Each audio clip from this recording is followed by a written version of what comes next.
everyone, welcome to Desert Storm, coming to you live from Dubai. It is literally a desert storm. It's not dry Dubai as we know it. It's quite a windy Dubai, reminding me of a windy Wellington. Quite a strong breeze blowing. That will come as a huge relief to the two teams, considering that you're playing in such heat. And I'm looking at it from Bangladesh's point of view. They have to play back-to-back matches today and then tomorrow. Yep. Yeah, it's not going to be easy for any team to be playing in these kind of conditions. It's pretty hot, but the wind and the breeze can make a bit of a difference. Can give you a little bit of light relief. And the matches, of course, also start when the sun is about to set. So I think that's a big help as well. You know, they always say that you're just about when you're to go live. We've been standing here for good 5 minutes. The breeze wasn't that much, and just about to, hit live, the breeze comes, and I'm having to hold a tripod as well. That's how strong the breeze is. So you'd have to say that this game for both teams, it's like a virtual semi-final. You win and you're through to the final. Of course, you'll get another chance in case you're to lose. But for both teams, undefeated in Super 4, win, make it to the final, and relax after that. You could pretty much say that. Because Bangladesh win, they'll have had 2 wins. India wins, they'll have had 2 wins out of the 3.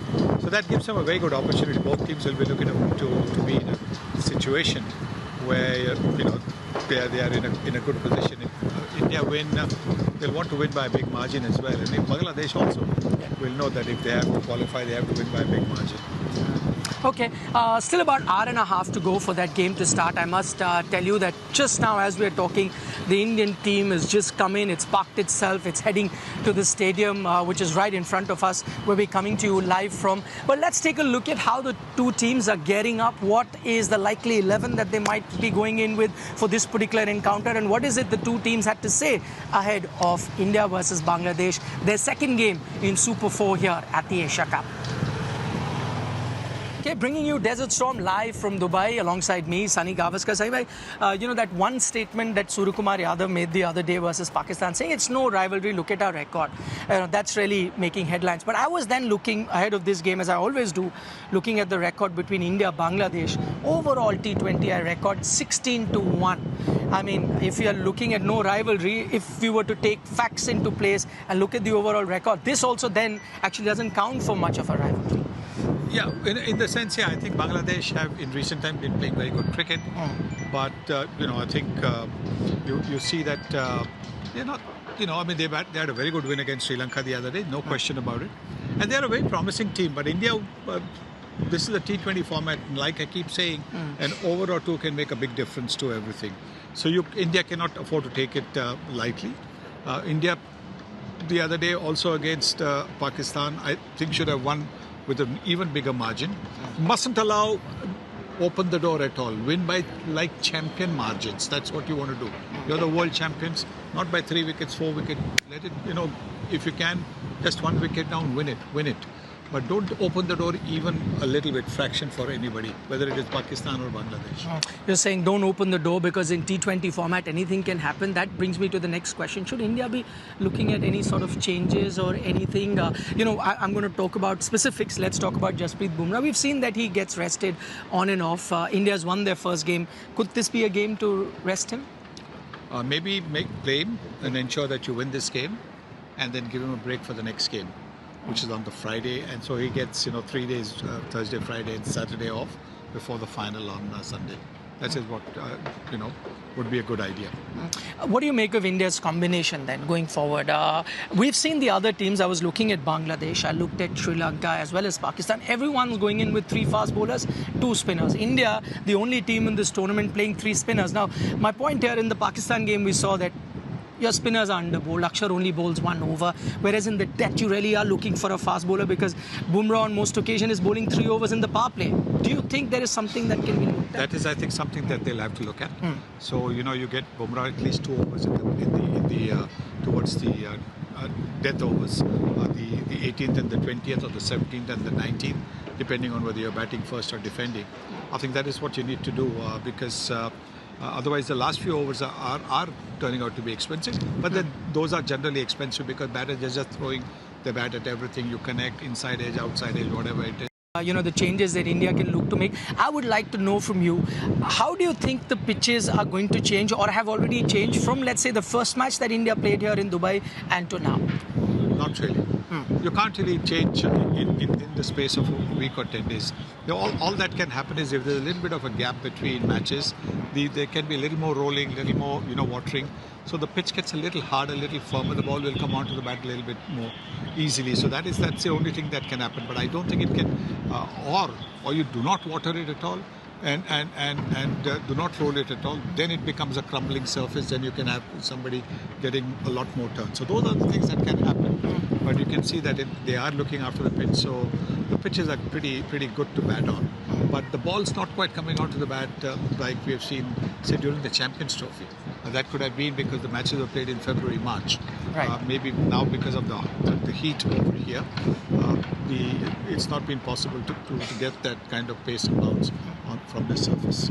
Because we talk about Bangladesh and you've said that they've assembled a good team, they've shown some good results here, beating Sri Lanka. The one thing that I always remember about India-Bangladesh encounter, that somewhere you feel Bangladesh, they're so close to a win versus India and yet they crumble. I can think of so many examples. You remember that MS Dhoni run out that he did. I remember the 2022 T20 World Cup game, Litton Das was firing, they lost from there. So they always tend to come close to India but lose. Is it some sort of a fear factor? They carry some sort of baggage against India? Are they intimidated? I can't really put my finger on it. Or they're thinking too far ahead. Because a lot of times when you start thinking too far ahead of how you're going to celebrate, it doesn't happen. No, seriously. Yeah. Sometimes, it's not as a team. You're looking at it as an individual. When I get to 100, when I get to a 50, this is what I'm going to do. As you get close, and then suddenly your focus is gone, because till then till you've got into the 40s, 45, you're not thinking of the 50. Yeah. Till you've got to 90, 95, you're not thinking of the 100. Suddenly your mind just goes just a little bit, and as a batter you need to make just one mistake in your bat. So that's something, maybe that's what's happening with Bangladesh, looking a little too ahead instead of being focused on the moment. Okay, that is what Bangladesh would have to do, but they have an uphill task because this Indian team is on a roll at the moment. They've got overall record 32-3. They won 32 T20Is since the start of 2024. Lost only 3. Tells you how dominant this team has been. Mr. Gavaskar, thank you so much for joining us on this broadcast. But we're not done. Here's a special story that I bring to you from Dubai. Dubai, also remember, is the center of cricket. Why is it the center of cricket? Because the office of the International Cricket Council is not too far away from where we are standing. How is it that the office moved from London to Dubai? That story up next. Thank you so much for watching. I'm standing right outside what is the office of the International Cricket Council. That quite recognizable logo that you can see behind me is there, and from this very building the entire community of international cricket is run. This is where also the chairman of International Cricket Council, at the moment an Indian, in Jay Shah, also sits. So this is the spot from where international cricket is run. But today what I'm going to do is give you the background of International Cricket Council, and it is a very interesting story. Let me take you back all the way to 1909, more than 100 years ago. That's when International Cricket Council, no, ICC was formed, because it wasn't called International Cricket Council, it was called an Imperial Cricket Conference. That was its first name in 1909. It was made by predominantly 3 countries, South Africa, England and Australia.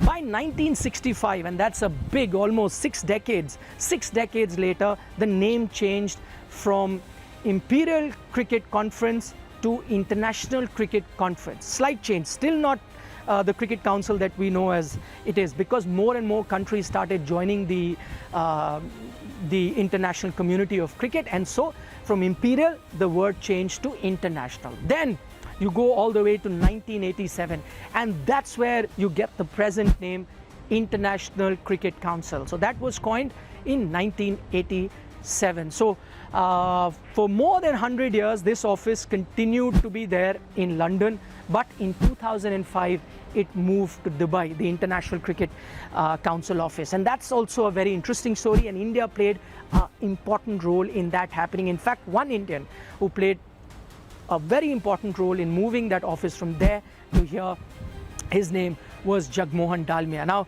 Jagmohan Dalmia first contested the election for the International Cricket Council's chairmanship in 1996. What he had started doing just before that is trying to garner votes of the Asian bloc.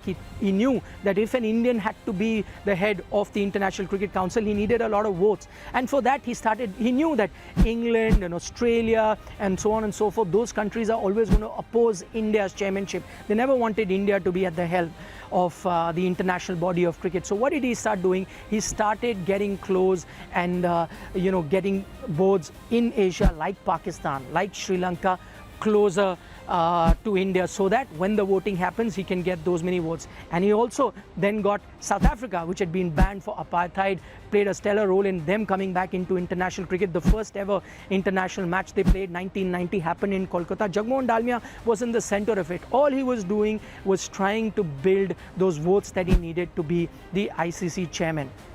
But when he stood for election in 1996, he won those elections fair and square, 25 to 13, 25 votes in his favor, 13 against him. So you thought he had won everything, but therein, England and Australia together saw a technicality. They didn't want an Indian to be there. They saw a technicality and they pointed that out, saying that, listen, you may have won the overall vote, but there's also a technicality. You must have 2/3 of the vote of the regular test playing nations. Those days there used to be 9 test playing nations, and I'm afraid at that time Jagmohan Dalmia did not have 2/3 votes from those regular test playing nations. Today ICC looks after cricket in 110 nations. I know a lot of you just watch cricket for 7, 8, 10 countries, but remember there are affiliated boards in 110 countries and 12 are permanent members, the test playing nations, and all of those come under this office. But I'm talking about 1996, there were 9